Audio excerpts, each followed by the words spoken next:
he titulado a esta reflexión "Por mí lo hicieron", que es una frase del Señor, y está basado en el pasaje que fue leído denantes en Mateo capítulo 25, del verso 31 en adelante. Ese relato forma parte de un discurso que dio nuestro Señor Jesucristo en el Monte de los Olivos y que está registrado en Mateo 24 y en Mateo 25. Y este discurso fue dado por el Señor 2 días antes de ir a la cruz. Él mismo lo dice allí en Mateo 26, 1 y 2. Y ese discurso fue dirigido en primera instancia a los discípulos del Señor Jesucristo, que le hicieron 3 preguntas. Aunque el Evangelio de Mateo, que se escribió posteriormente, fue dirigido a toda la comunidad judeo-cristiana, una comunidad que no lo estaba pasando nada de bien en la segunda mitad del primer siglo. Y este Evangelio de Mateo pretendía llevarles un mensaje de aliento y de esperanza. El emperador Nerón estaba acosando y persiguiendo a la iglesia en ese tiempo. Y los discípulos pensaban que el Señor retrasaba su segunda venida. Algunos estaban posiblemente desanimados y perdiendo la fe en el triunfo final de la causa del Señor. Así que en este largo discurso de Mateo 24 y 25, Jesús les advierte a los suyos de los signos que marcarán el final de los tiempos y que solo serán el principio de muchos dolores, aunque aún no será el fin. Él también advierte de las persecuciones que vendrán, advierte acerca de los falsos cristos, de los falsos profetas, y les pide a los suyos que no se relajen, que estén alerta ante la inminente venida del Señor. Les pide que vigilen como aquellas vírgenes sabias. Les pide también que sean responsables en el buen uso de sus talentos y de sus dones, porque Él, llegado el momento, les va a pedir cuenta.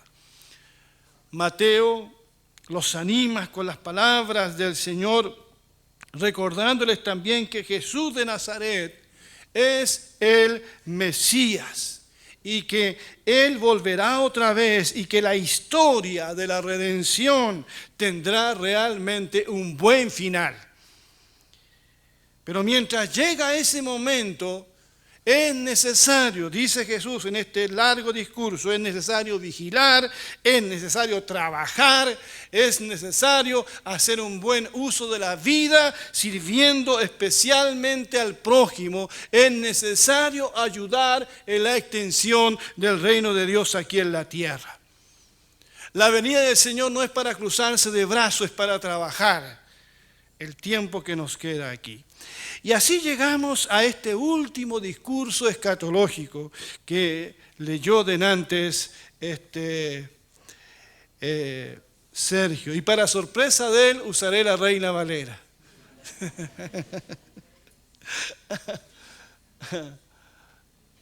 Dice así: cuando el Hijo del Hombre venga en su gloria y todos los santos ángeles con él, entonces se sentará en su trono de gloria y serán reunidas delante de él todas las naciones. Entonces apartará los unos de los otros como aparta el pastor las ovejas de los cabritos, y pondrá las ovejas a su derecha y los cabritos a su izquierda.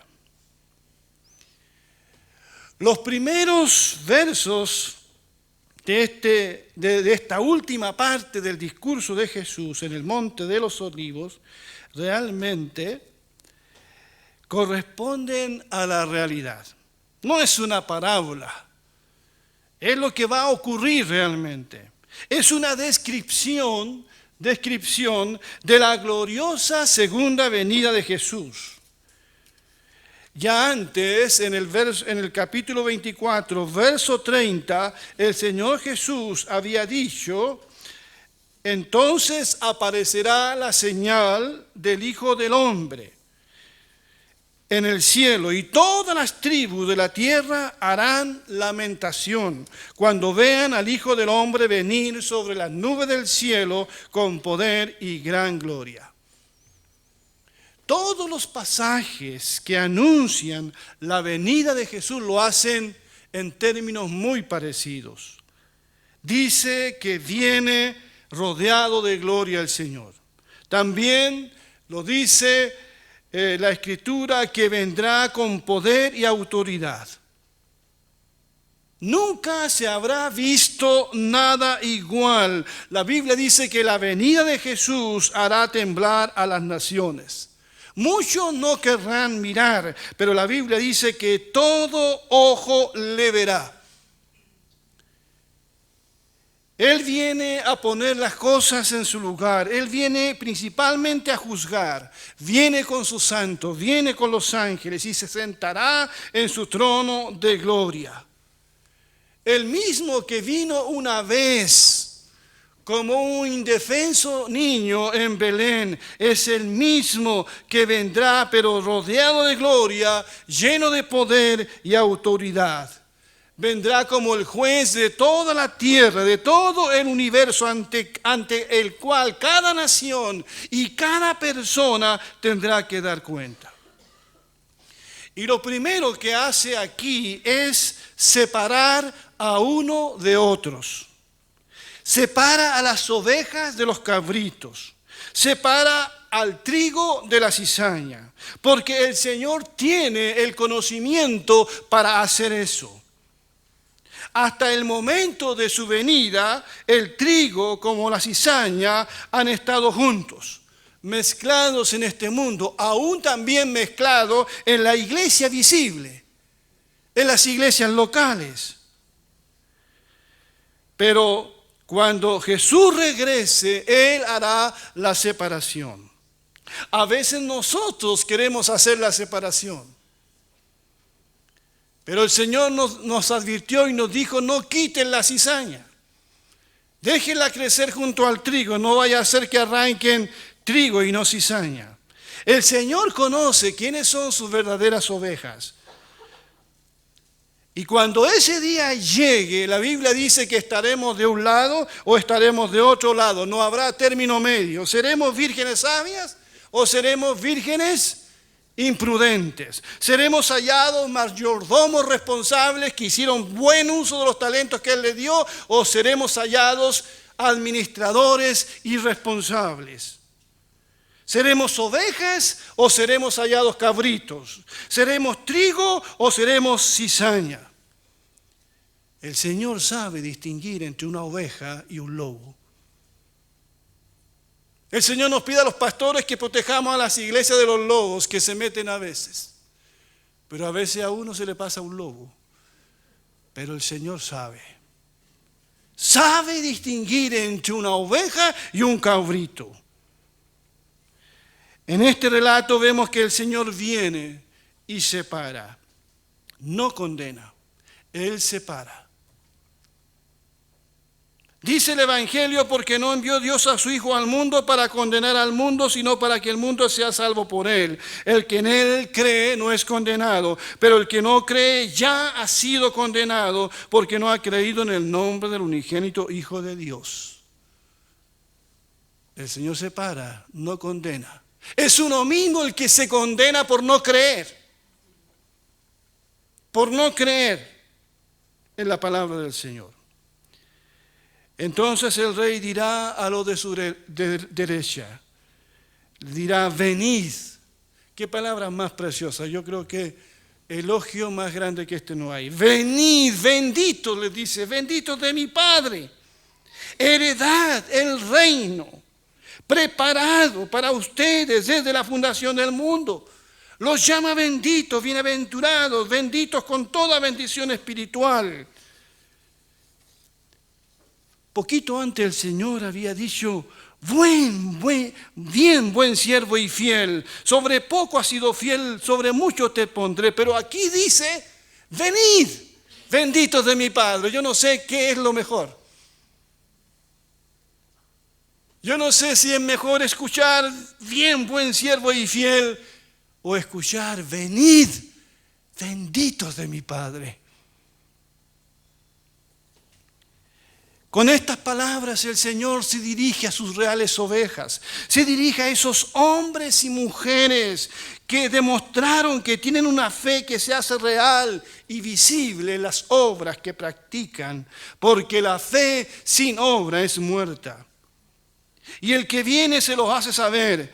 Estos discípulos no tenían ninguna intención de obtener algo a cambio por todo lo que hicieron, porque les salió de forma natural. ¿Y qué es lo que hicieron?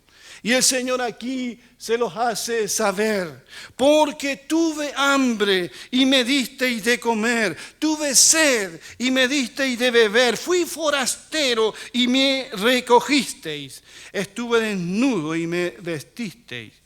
Enfermo y me visitasteis. En la cárcel y fuisteis a verme. Entonces los justos le responderán diciendo, Señor, ¿cuándo te vimos hambriento y te alimentamos, o sediento y te dimos de beber? ¿Y cuándo te vimos forastero y te recogimos, o desnudo y te vestimos? ¿O cuándo te vimos enfermo o en la cárcel y vinimos a verte? Respondiendo el rey les dirá, de cierto os digo, que en cuanto lo hicisteis a uno de estos mis hermanos más pequeños, a mí lo hicisteis. Algunas cosas me llaman la atención aquí. Según estas palabras, nosotros seremos juzgados de acuerdo a nuestra empatía y compromiso con los que sufren, con los más necesitados. Seremos juzgados por nuestra capacidad de amar o no a estas personas. Esto será determinante. Vemos aquí en este pasaje que nuestro Señor se hace uno con los pobres, con los más desvalidos y olvidados. No olvidemos que Él fue pobre, que Él sufrió el exilio y el Señor sabe lo que está hablando cuando habla de pobreza. La Biblia dice que por amor a nosotros, siendo ricos, se hizo pobre.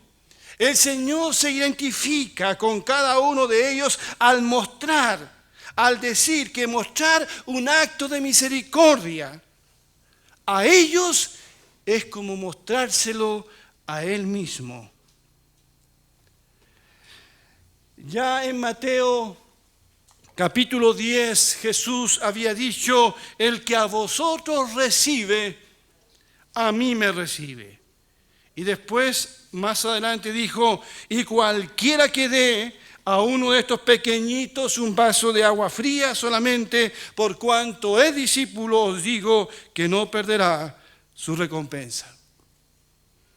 Así que el Señor se identifica con los necesitados, hasta con la iglesia perseguida. ¿Se acuerdan de aquellas palabras de Jesús a Saulo de Tarso? Saulo, Saulo, ¿por qué me persigues? Así que el Señor se identifica con la iglesia perseguida, pero también con aquellos que sufren necesidad.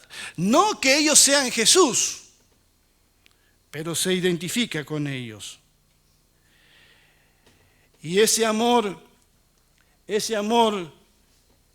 esa misericordia se hace evidente en cosas concretas, dice aquí, dando de comer, de beber, hospedando, vistiendo, visitando al enfermo y encarcelado. Es decir, supliendo las más mínimas necesidades de estas personas. Hoy podríamos agregar muchas otras cosas más que se podrían hacer.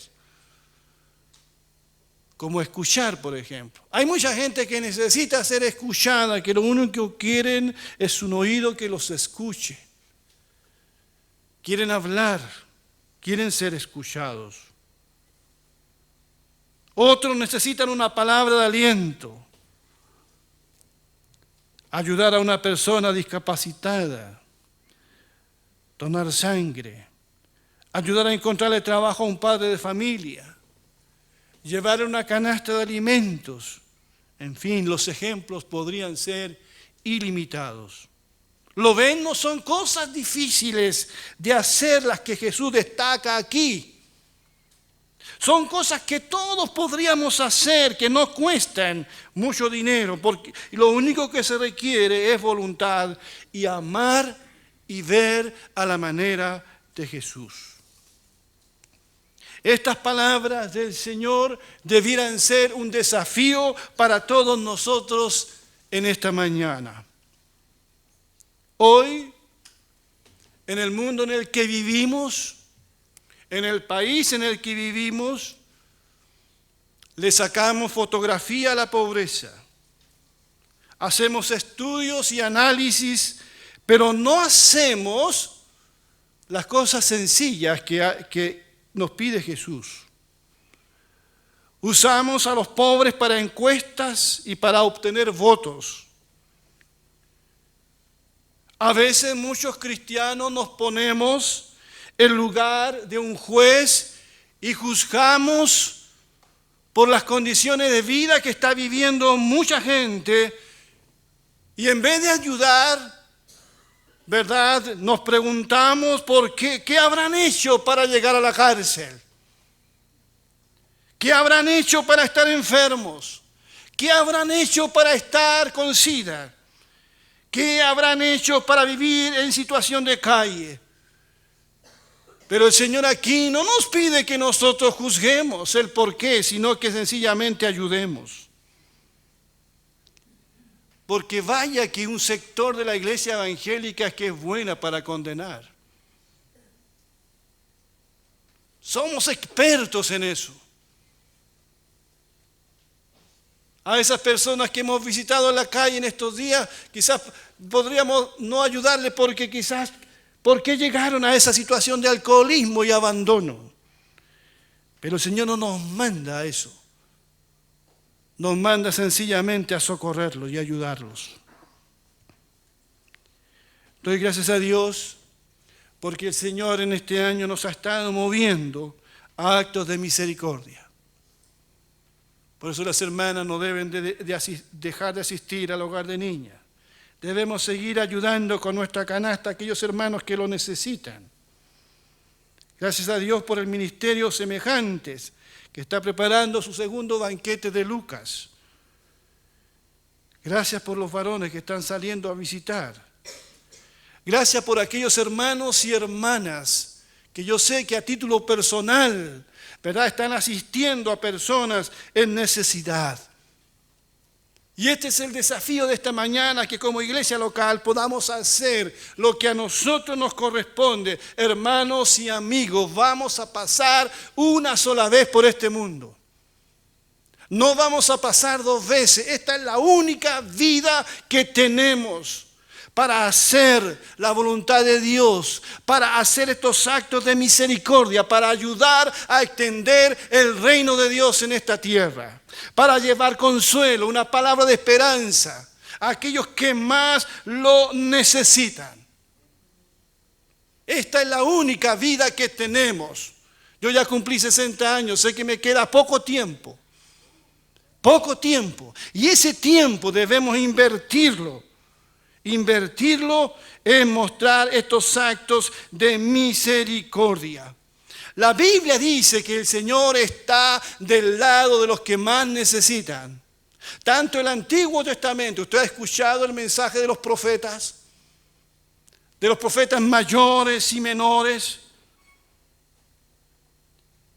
La Biblia nos pide a nosotros que seamos misericordiosos.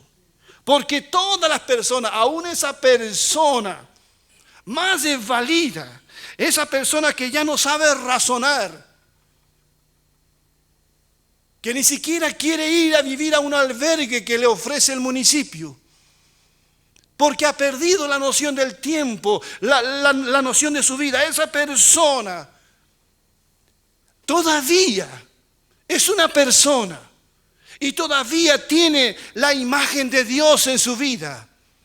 Porque la imagen de Dios no se borra de ningún ser humano. Podrá estar manchada por el pecado, pero sigue siendo una persona. ¿Cuántos dicen amén?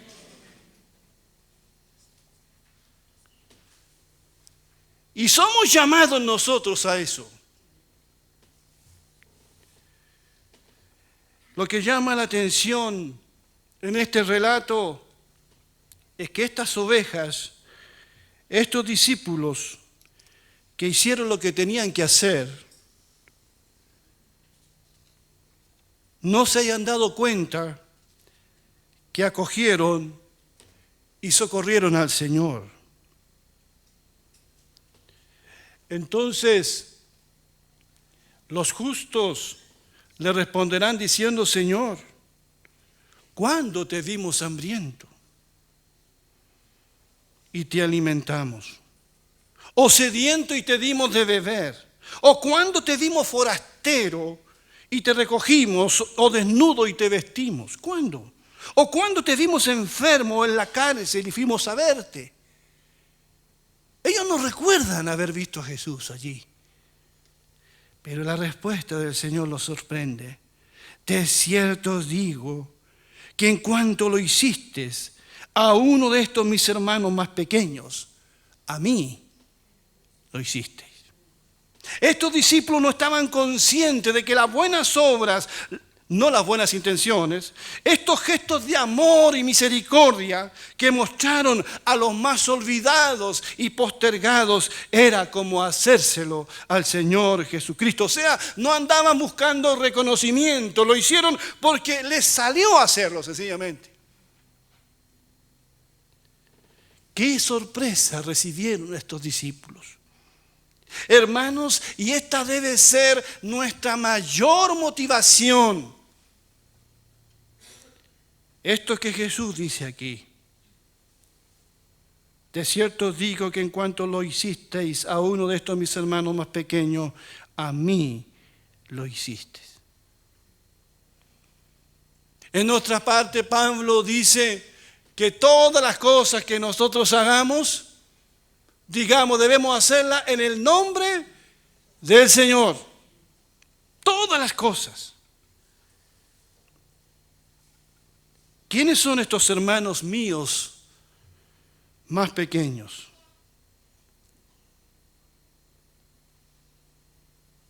Podrían ser varios. Podrían ser aquellos que llevan su palabra por el mundo. En esos días de persecución necesitaron la asistencia y la misericordia de mucha gente. Podrían ser aquellos que hacen la voluntad de Dios.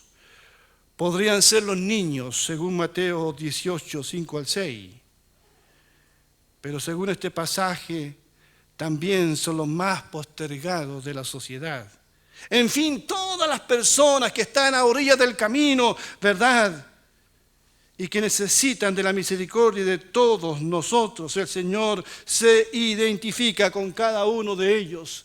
Por eso en el libro de Gálatas, en el capítulo 6, versos 9 al 10, dice: no nos cansemos pues de hacer bien, porque a su tiempo segaremos y no desmayamos. Así que según tengamos oportunidad, dice, hagamos bien a todos.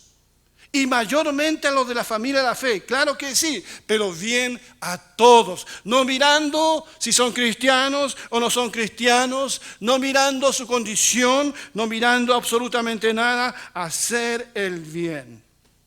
Es el llamado, es el desafío del Señor para nosotros en esta mañana. Pero este discurso, lamentablemente, no termina aquí. Esa es la primera parte.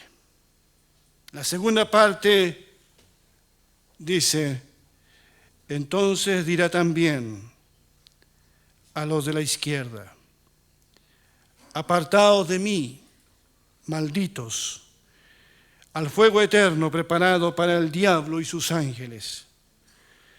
Porque tuve hambre y no me disteis de comer, tuve sed y no me disteis de beber. Fui forastero y no me recogisteis, Estuve desnudo y no me vestisteis, enfermo y en la cárcel y no me visitasteis. Entonces también ellos le responderán diciendo, Señor, ¿cuándo te vimos hambriento, sediento, forastero, desnudo o enfermo o en la cárcel y no te servimos?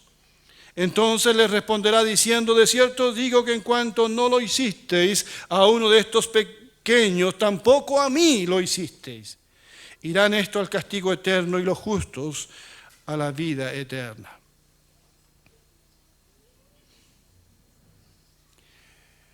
Estos son los que no ven la necesidad, los que viven en su mundo de Vilsipap, los que viven vidas paralelas, los que viven en otro mundo, en otro país.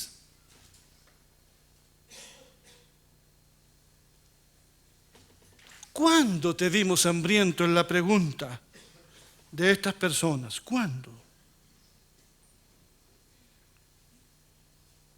Ellos no vieron.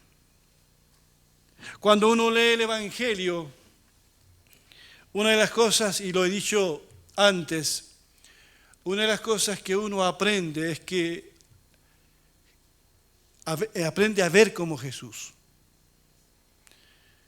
Yo les pido que llegue a su casa esta semana y empiece a leer el Evangelio, pero no a leerlo con ese, a veces nos ponemos con esas cositas que se ponen los caballos, ¿cómo se llama?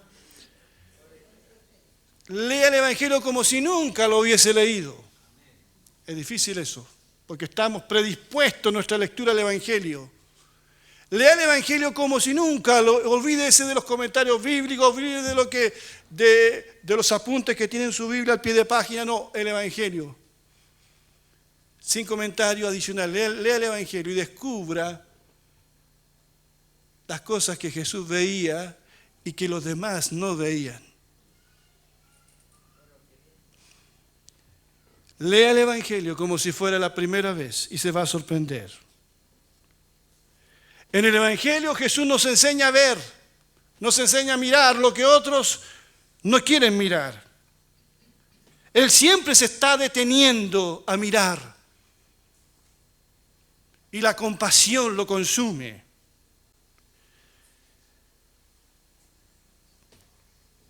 ¿Ves esta mujer?, le dice al fariseo. Allí viene una comitiva a enterrar al hijo único de una mujer y Jesús vio a la mujer y tuvo compasión de ella. Caminaba con sus discípulos y se detuvo a ver a un ciego y los discípulos fueron obligados a ver ese ciego. Contó la historia del buen samaritano. Uno solo vio a ese hombre herido, los otros no lo vieron. Jesús nos enseña a mirar, a detenernos a mirar. Porque vamos por la vida sin mirar. Solamente miramos por lo nuestro, por nuestras cosas, por nuestro círculo. No miramos más allá, nuestra mirada es muy limitada. Por eso nuestros problemas son tan grandes y los demás problemas de la gente son pequeños, porque estamos enfocados en nosotros mismos y caemos en esto de que vive nuestra sociedad, una sociedad que es ciega, que no ve, que es individualista, egoísta. ¿Cuándo te vemos hambriento? ¿Cuándo fue eso? Porque no vemos, porque el mirar nos compromete. Porque el mirar nos mata el día, nos echa a perder el día. Así que mejor no pensar, mejor no mirar. ¿Cuándo te vimos hambriento?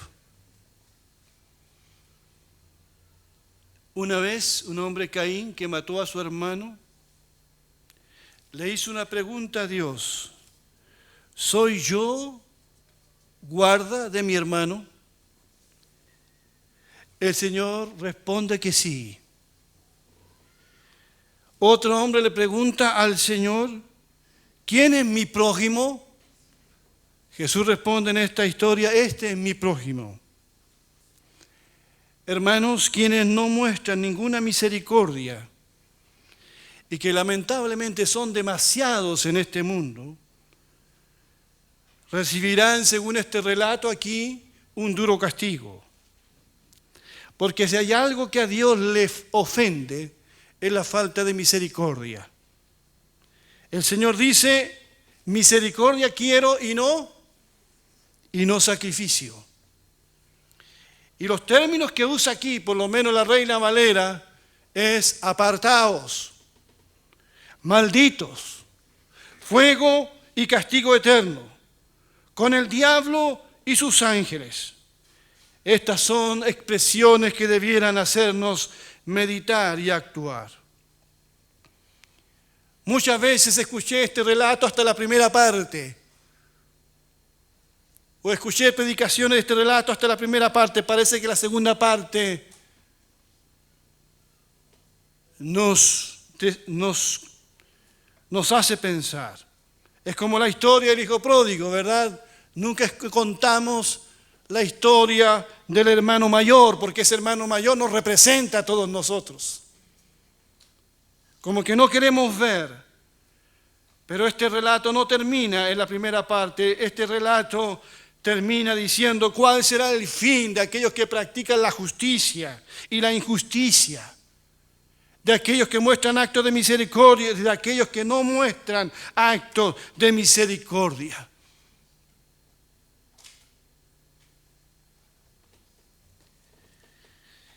Y serán reunidas delante de él, dijo Jesús, todas las naciones. Pensaba al leer esta parte del Evangelio, cuántas naciones usan sus recursos de mala manera para armarse hasta los dientes y no para resolver la pobreza de este mundo. En unos pocos días, 500 millones se reunieron para reconstruir la catedral de Notre Dame. Cuánta corrupción en nuestros países latinoamericanos. Cuánto dinero robado. Hasta Chile se está volviendo un país corrupto. Y no le resolvemos los problemas a los más necesitados. Cuánto robo, cuánta rapiña. Ustedes saben lo que está pasando. Pero nosotros como iglesia, tú como individuo, yo como Elías y con mi familia, con mi grupo familiar, porque estas cosas hay que hacerlas allí en lo pequeño, quizás no en lo grande, no instituciones, no grandes cosas, sino pequeños actos que van sumándose y que van diciendo a los demás que realmente somos cristianos, nacidos de nuevo, que tenemos amor, que nos conmueven las cosas.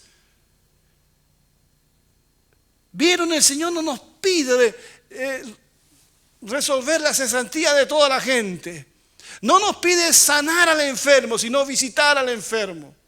No nos pide que luchemos para que todos los presos sean libres, porque hay presos que están pagando por lo que hicieron, sino nos pide ir a visitarlos.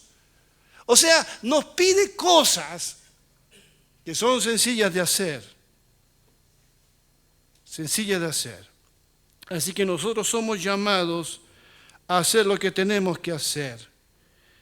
¿Y saben por qué? Por amor a aquel que nos salvó. Nada más que eso. Porque todas las cosas que hacemos, tenemos que hacerlas para Él. Que Dios bendiga su palabra. ¿De qué lado estamos en esta mañana? ¿Eres tú un cabrito o una oveja? ¿De qué lado estamos? ¿De qué lado estamos? Por mí lo hicieron. Vamos a ponernos de pie, por favor.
Hola, soy Luciano y voy a mostrar los avisos de esta semana. La mujer que teme a Jehová, esa será alabada. Querida amiga, te invitamos a compartir de una hermosa palabra del Señor este martes a las 10 de la mañana. Ven, te esperamos. La ley de Jehová es perfecta, que convierte el alma. El testimonio de Jehová es fiel, que hace sabio al sencillo. Deseables son más que el oro, y más que mucho oro afinado, y dulces más que miel, y que la que destila del panal. Ven y aprovecha esta oportunidad de crecimiento y edificación en la Academia Bíblica. No faltes a esta cita con Dios y su palabra. Miércoles, 20:30 horas. Encomienda al Señor tu camino, confía en Él, y Él actuará. Amigos y hermanos, somos llamados a presentar nuestras peticiones delante de Dios, y Él hará. Te invitamos a que vengas a acompañarnos a orar contigo los días domingos a las 10 de la mañana. También te invitamos a que compartas tu petición o tu acción de gracias a través de nuestro formulario, a través de nuestro grupo de WhatsApp o también de nuestro webpage. Dejen que los niños vengan a mí y no se lo impidan. Hola amiguitos, te invito a participar con nosotros todos los domingos a las 11 de la mañana para saber algo más de tu amigo Jesús.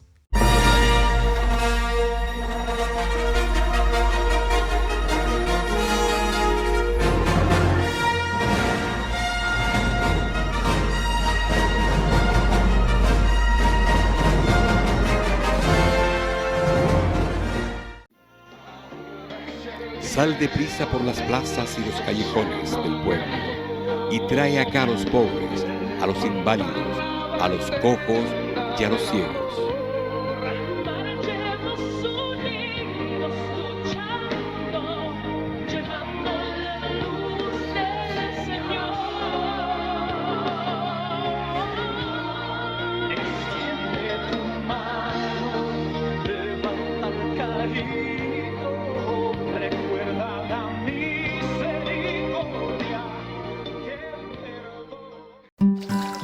Dime, ¿tú sabes por qué existe el diezmo? Dicen varias cosas. Es señal de lealtad, fidelidad, dependencia, bendición. Lo bueno es que podemos verificarlo directamente en la fuente, ¿verdad? El diezmo sustenta la misión de la iglesia de predicar en todo el mundo y todo es bien dividido. Ahora que ya sabes para qué sirve el diezmo, volvamos a nuestra conversación. El porqué del diezmo. Es mucho más que un recurso. El diezmo nos recuerda quién nos sustenta, dónde debe estar nuestro corazón y a quién debemos exaltar. Las bendiciones son consecuencias. Entonces esta es nuestra sugerencia. La próxima vez que recibas un dinero, no lo olvides. Sin negociaciones, sin dolor en el corazón, miedo o tristeza. Más que devolver parte de las bendiciones, diezmar es una señal de fe que significa fidelidad, reconocimiento y gratitud. Y que estás declarando a quién escogiste para adorar. Seamos fieles. Te invito a participar. Síguenos en Facebook, en nuestro canal de YouTube, nuestra página web